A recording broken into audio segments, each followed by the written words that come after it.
Shake, shake, shake, Sinora, shake it all the time. When you add a shake of Frank's Red Hot, you open a world of better. A world where wings bring out the flavor of game day any day, and where buffalo chicken dip takes any party up a notch. It's the perfect blend of flavor and heat. Frank's Red Hot. I put that on everything. Good evening, good evening, good evening. Happy Friday, and welcome to the Night Owl. It's been a while, guys, and too long, so it's good to be back. And if this is your first time joining, then welcome. And if you're a frequent visitor, it's so good to have you back. Content may contain adult language and scenarios that may not be suitable for all audience members, so listeners' discretion is always advised. If you like what you listen to on a podcast, head on over to iTunes, subscribe, comment, rate, and review. It goes a long way, and it's a big help. Now that we got that out of the way, dinner parties. Not everyone's a fan of them, and with good reason. Some people have bad cooking skills, and other people are just interesting guests. Either way you have it, tonight's story will make you think twice. So lock your doors, check your windows, and get comfortable. You won't be sleeping tonight. I give you potluck.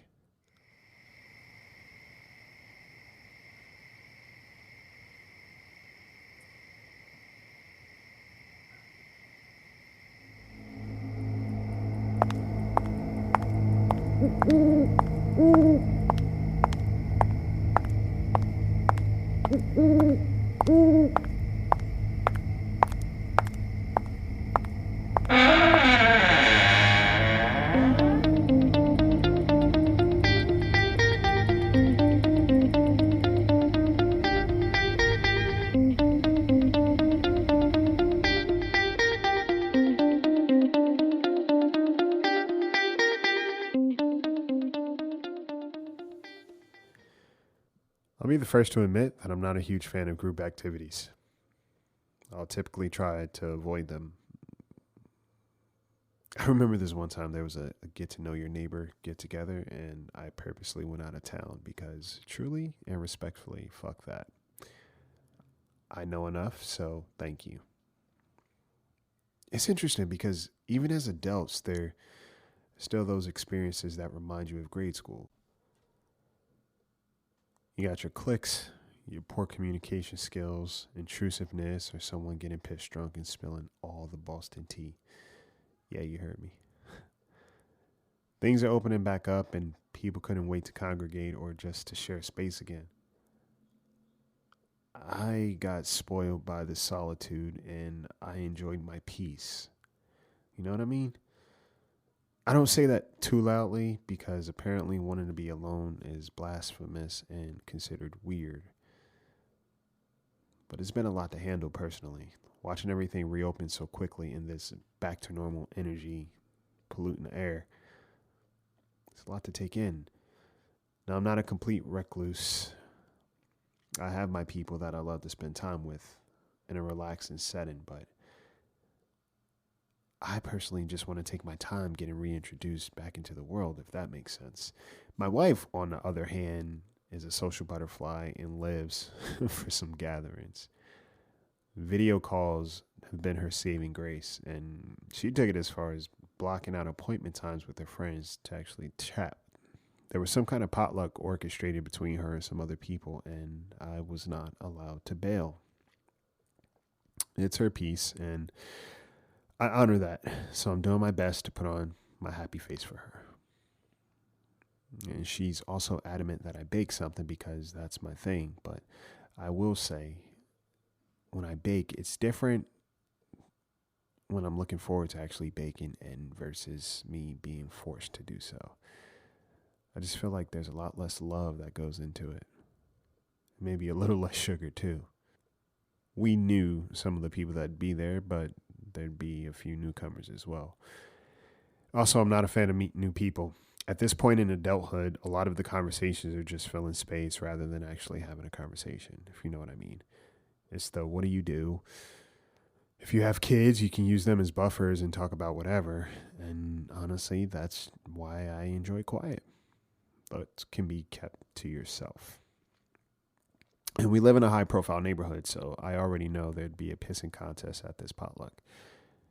Everyone would try to one-up another. I'm sure most of these fuckers can't and don't even cook. Pass off a catered dish as something they've prepared. I sound like a grump, but I'm sure I'm speaking for a lot of people.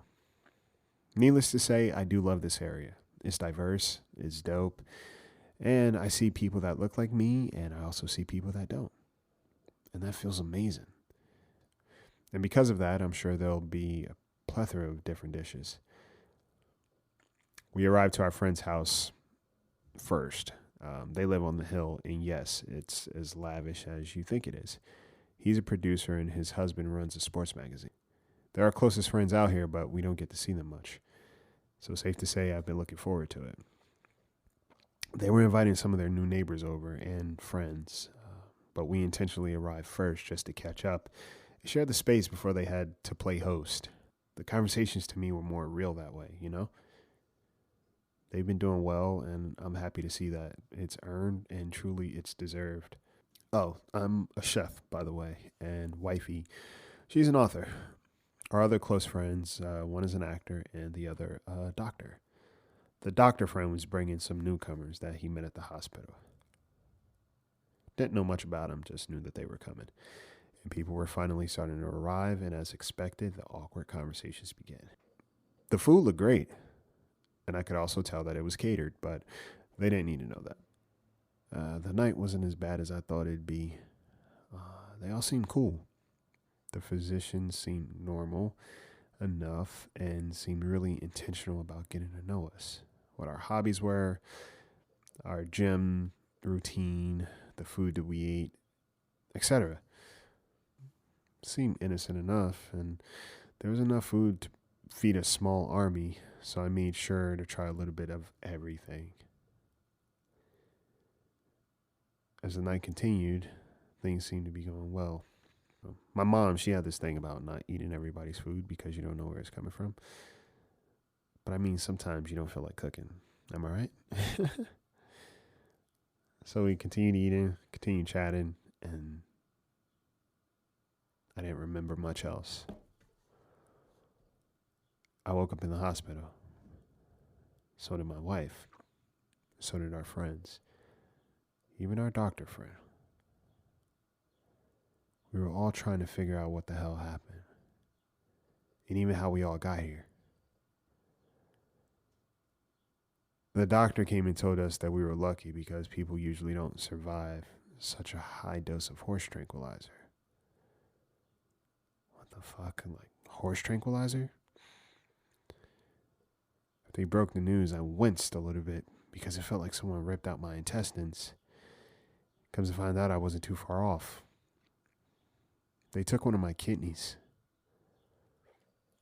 Each of us had some organ removed. Those new neighbors knew their way around the body. The police were called. When our producer friend didn't show up to set, there was a concern, so sent someone to the house. That's not the interesting part. By the time the police arrived, we were already stitched up. Each one of us. So there you have it. Since we're back in business, you could expect another story to keep you up at night, or just a little seed planted in your head to keep you going through your day. Have a good weekend. Sleep tight.